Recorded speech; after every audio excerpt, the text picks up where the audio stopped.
చిట్టి రాసి పంపించారు. మరి ఇంత పెద్ద శ్రావ్య పెడితే మరి క్యూ న్యూస్ ఛానల్ ఇక్కడ రాలేదు. మరి మల్లన్న కాంగ్రెస్ పార్టీలో ఎమ్మెల్సీ అవ్వడం అది okay, but Q news channel ఇది ఎందుకు కవర్ చేయలేదో చెప్పాలి. ఎందుకంటే క్యూ న్యూస్ ఛానల్ కానీ, తొలి వెలుగు రఘు ఛానల్ కానీ ప్రజల డబ్బులతో, మన తొలి వెలుగు ప్రజల డబ్బులతో వచ్చిన ఛానల్స్, మరి అది ఎందుకు కవర్ చేయట్లేదు కూడా చెప్పాల్సి ఉంటుంది. ఇప్పుడు ప్రజలు డబ్బులు ఇస్తే ఛానల్స్ ఉద్యోగులందరూ లైవ్ పెట్టి డిలీట్ అయినట్టు. మరి మన తొలి వెలుగు రఘు మరి ఎందుకు చెప్పాలి?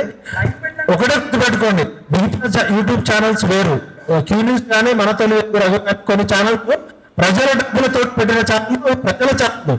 అలాంటి 20 సంవత్సరాలు బక్కా జడ్సన్ అన్న కానీ, పుద్దు అన్న కానీ, పాషమాదిగి అన్న కానీ, పౌర సమాజం మొత్తం మీకు ఎందుకు ఎంకరేజ్ చేశారంటే మీరు ఏ పార్టీలో ఉండరు, ప్రజల పక్షాన్ని ఉంటారు అని చెప్తున్నారు. కాబట్టి ఇప్పుడు కొన్ని party channels pink colour, yellow colour, media colour, red colour అని తెలుసు, కానీ మేము ప్రజల పక్షాన్ని ఉంటాం, ప్రశ్నించే గొంతుకలు అని చెప్తున్న ఛానల్స్ ఇలాంటి టైంలో రాకపోతే మీరు కూడా ఎవరికైనా అమ్ముడు పోయారా, లేకపోతే మీకు ఏమైనా ఇబ్బంది ఉండి రాలేదా? కొన్ని ఛానల్స్ ఈ న్యూస్ కవర్ చేసి మళ్ళీ ఎడిట్ చేసి డిలీట్ చేసినాయట. కాబట్టి ఎవరు తప్పు చేసినా తప్పే, నేను తప్పు చేసినా, రఘు తప్పు చేసినా, మల్లన్న తప్పు చేసినా, శ్రావ్య తప్పు చేసినా. కాబట్టి మనల్ని కూడా ప్రశ్నించేటోళ్ళు ఉంటారు. మనం 1,000 బయటకు చూపిస్తే 4,000 మనకి వస్తాయి. తొలి వెలుగు రఘు మరి మీడియా ఎందుకు కవర్ చేయలేదు? మొన్న ఒక 1 వీక్ బ్యాక్, ఒక 3-4 డేస్ బ్యాక్ వేరే వాళ్ళు పెట్టారు, దానికి కొంతమంది రాలేదు. యూట్యూబ్ ఛానల్స్ లో కూడా కొన్ని పార్టీలకు సపోర్ట్ చేసే ఛానల్స్, కొన్ని సిద్ధాంతాలకు సపోర్ట్ చేసే ఛానల్స్ కాదు. ఇప్పుడు కపర ప్రసాద్ అన్న కానీ, పృథ్వీ అన్న కానీ, మేమంతా కూడా జర్నలిజంలో ఇప్పుడు వార్త చెప్పేటప్పుడు నిజంగా చెప్పాలి, వ్యాఖ్యానము విశ్లేషణ చేసేటప్పుడు ఎవరి ఐడియాలజీ వాళ్ళకు ఉండొచ్చు. కానీ ఇక్కడ జర్నలిస్టుల కోసం జరుగుతున్న మీటింగ్ కి ప్రశ్నించే గొంతులుగా మేముంటూ ప్రజల పక్షాన ఉంటామని చెప్తున్న వీళ్ళు కూడా రాకపోతే, ప్రజల పైసలతో పెట్టిన ఛానల్లో ఖచ్చితంగా మీరు సోషల్ ఆడిటింగ్ కూడా అడుగుతారు రేపు. మరి మీరు ప్రజల పక్షాన్ని ఎలా వాళ్ళకుంటే ఇప్పుడు ప్రజల డబ్బులతోటి మా అందరి 20 సంవత్సరాల 30 సంవత్సరాల కంటెంట్ మీకు కొన్ని కోట్ల రూపాయల విలువైన కంటెంట్ ఇచ్చినాం. మా క్రెడిబిలిటీ మీరంతా తెలంగాణ ఉద్యమంలో ఎక్కడ లేరు, ప్రజా జీవితంలో లేరు. మీరు ప్రశ్నిస్తున్నారు నిజాయితీ అని చెప్పి పాష నాగేర్ అన్న కానీ, పుద్దన్న కానీ, గార్డెన్ అన్న కానీ మేమంతా కూడా మీకు ఎందుకు ఇచ్చినాం? వేరే ఛానల్కి ఇవ్వకుండా మీరు నిజాయితీగా ఉంటారని. కొన్ని ఛానల్స్కి మేము అసలు ఫోన్ చేస్తే కూడా పని చేస్తాం. మీరు పింక్ ఛానల్, లేదా మీరు ఎల్లో ఛానల్, మీరు రెడ్ ఛానల్, మీరు సాఫ్రాన్ ఛానల్, మిమ్మల్ని ఎందుకు గుర్తించి గౌరవించారు అంటే మీరు నిజాయితీగా ఉంటారని. నిజం చెప్పినంత కాలం, నిజాయితీగా చెప్పినంత కాలమే మీకు ఆధారం ఉంటుంది. దీన్ని అడ్డం పెట్టుకొని దండాలు చేద్దామనుకుంటే మరి మీకు కూడా ఏ గతి పడాలో ఆ గతి పడుతుంది. కాబట్టి ఇప్పటికైనా మీరు నిజాయితీగా కవర్ చేయండి. ఎవరన్నా తప్పు చేస్తే మనం ప్రశ్నించాలి, కానీ మనమే తప్పు చేసేటట్టు మనమే తప్పు చేస్తే సమాజం చేయడం వల్ల ప్రాబ్లం ఏంది? సరే మీరు రాలేరు, బిజీ ఉంటే రాకపోతే రాలేరన్నా, మీరు లైవ్ కవర్ చేయకపోతే అంటే రేపు మమ్మల్ని చంపినా మీరు కవర్ చేయరా ఏంది? మరి ఒక ఓపెన్ స్టేట్మెంట్ ఇవ్వండి, ఎవరిని చంపినా, యూట్యూబ్ ఛానల్ వాడిని చంపినా మేము రాము. మరి మేమే కాంగ్రెస్ ప్రభుత్వం తీసుకొచ్చిన అంటారు. మరి ఇప్పుడు బీసీ పార్టీ పెట్టి మీరు ఇద్దరే బీసీలకు ముఖ్యమంత్రి అయితే అయికండి ఏమన్నా కనుక ఇప్పుడు లైవ్ ఎందుకు చేశారు? మీరు ఇప్పుడు లైవ్ పెట్టాల్సిందే. లైవ్ బంద్ చేశారు, ఇప్పుడు వస్తలేదు. లైవ్ బంద్ చేసి ఇప్పుడు పోలీసులు వచ్చి మమ్మల్ని ఎత్తుకపోయినా లైవ్ కవర్ చేయకపోతే దిస్ ఈజ్ నాట్ రైట్. మీరు చెప్పండి, రీజన్ ఏందో కరెక్ట్ చెప్పాలి. లేకపోతే మనం ప్రశ్నించేటోళ్ళము ఇట్లా చేస్తే కరెక్ట్ ఉండదని చెప్తున్నాం. నెక్స్ట్ ఇదే రౌండ్ టేబుల్. సరే మాది శ్రావ్య గారిది ఛానల్ ఇక్కడ వరకు పెట్టింది, కానీ మీరు చాలా పెద్దోళ్ళు, ఎమ్మెల్సీ రఘు గారు ఇద్దరు కూడా మీరు పెద్ద మల్లన్న రఘు ఇద్దరు కలిసి మీరు పెద్ద ఎత్తున ఈ రౌండ్ టేబుల్ కాదు, మీరు పెద్ద బహిరంగ సభనే పెట్టండి.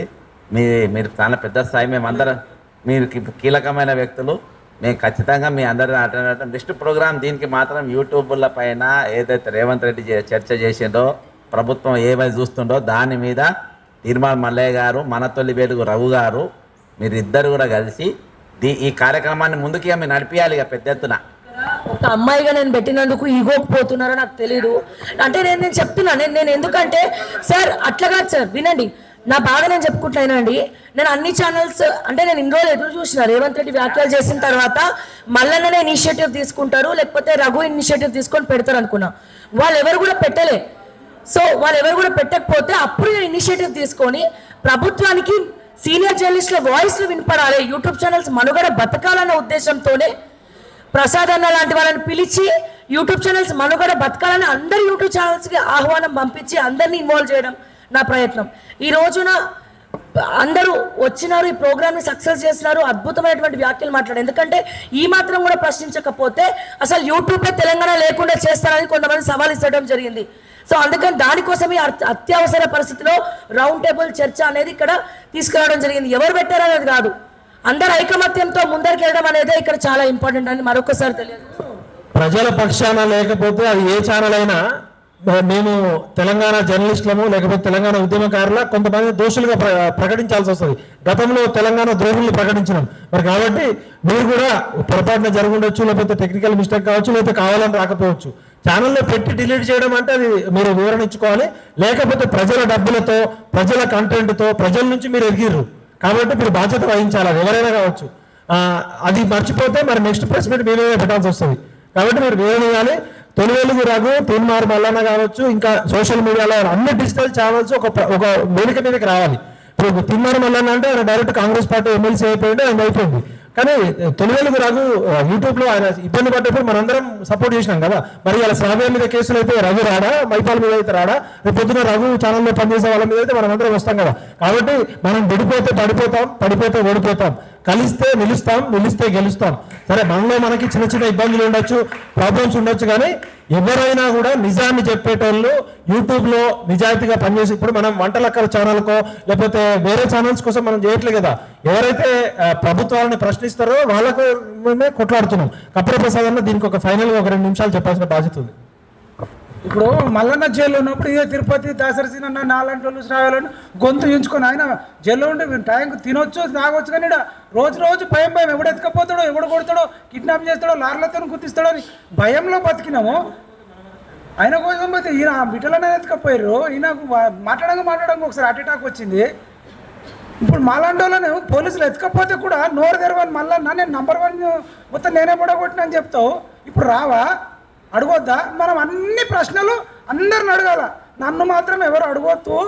అడిగితే మళ్ళీ వాడు బీఆర్ఎస్ వాడు సుమా ఇదా, నువ్వు బీసీలకు న్యాయం చేస్తాను వస్తున్నావు, నేను కాదా బీసీలకు మమ్మల్ని అరెస్ట్ చేసినప్పుడు శ్రావ్య కాదా? సరే బీసీలకు యూట్యూబ్ ఫస్ట్ యూట్యూబ్ వాళ్ళకు న్యాయం చేయి. ఈ గవర్నమెంట్ వచ్చింది, ఈ గవర్నమెంట్లో నువ్వు ఎమ్మెల్సీ అయింది, ఎవడెవడుకో 1000 ఎకరాలలో 36 ఎకరాలు 3600 కోట్లకు భూమిస్తే నువ్వు యూట్యూబ్ ఛానల్ తరపున ఒక్కనాడన్నా అరే వాళ్ళు ఒక్కొక్కడు తిండికి లేక చచ్చిపోతారు, ఒక్కొక్కడికి డబ్బులు లేవు, రూములు లేవు, వాడికి ఒక కార్డు లేదు, మన్ను లేదని మా తరపున నువ్వు ఎన్నడన్నా మాట్లాడినావా?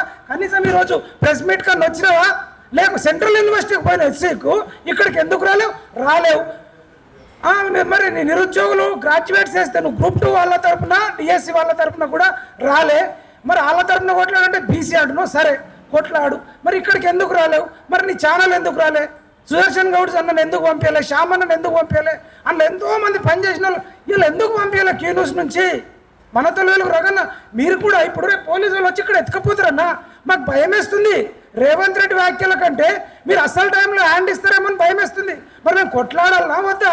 ఒక స్టేట్మెంట్ ఇస్తే మరి ఆ కాశీకో లేకపోతే జమ్మూ దగ్గరికి ఆ వైష్ణవ దగ్గరకనో ఆధ్యాత్మికంగా వెళ్ళిపోతాం. This is not double stand ఉండకూడదు. ఉంటే చెప్తే చెప్పండి మా స్టాండ్ ఇది, మీ స్టాండ్ ఏదన్నా తీసుకుంటారు బాబు. మేము రామని చెప్తే మేము సపరేట్గానే ఉంటాం. ఈ టార్చర్ ఏంది?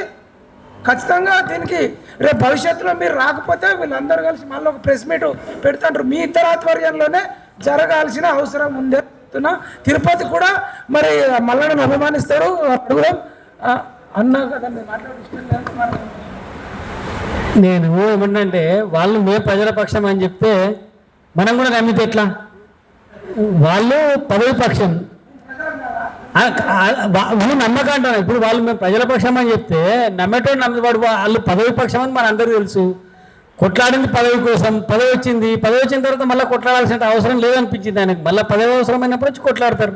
దానికోసం వెయిట్ చేద్దాం, వాళ్ళకి పదవి అవసరం. ఇప్పుడు రఘు అయితే వాస్తవంగా మరి మల్లన్న లక్ష్యం నెరవేరింది అనుకున్నాం. మరి రఘు లక్ష్యం ఇంకా నెరవేరలేదు కదా. రఘు ఆ లక్ష్యం కోసమన్నా కొట్లాడాలి కదా. ఇప్పుడు ఈయనకి ఏదో ఒక లక్ష్యం కోసమన్నా కొట్లాడాలి. మరి ఆయనకు పదవి వచ్చింది, ఈయన లక్ష్యం ఏదన్నా వేరే నెరవేరలేదని నేను అనుకుంటున్నా. కాబట్టి ఇప్పటికైనా కనీసం ఈ వార్తనైనా వాళ్ళు వాళ్ళ ఛానల్లో ప్రసారం చేయాలని చెప్పి కోరుతా ఉన్నా. ఎంతో అంటే చాలా సందర్భాలలో పేదల పక్షాన మాట్లాడుతున్నాం అనుకున్న మనం, పేదల పక్షాన్ని నిలబెడతాం అనుకున్న మనం, ఇలాంటి సందర్భంలో పేదల పక్షాన లేకపోతే జనం కూడా ప్రశ్నిస్తారు. మరి మీరు దీనికి పోలేదు అని చెప్పి ఒక వీడియో పెట్టండి. మేము ఈ ఛానల్లో వీళ్ళు రేవంత్ రెడ్డికి వ్యతిరేకంగా మాట్లాడారు కాబట్టి మేము పోలేదు, దీని మీద మీరు ఏమంటారు అని చెప్పి రఘు గారు కానీ మల్లన్న గారు కానీ ఒక వీడియో పెట్టి దాని మీద కామెంట్స్లో ధైర్యం ఉంటే కామెంట్స్కి అవకాశం ఇవ్వండి. మరి ప్రజలు ఏం చెప్తారో మీరు ఆలోచన చేయండి. ప్రజలు చెప్పిన తిరిగి నడుచుకోమని చెప్పి నేను కోరుతా ఉన్నా.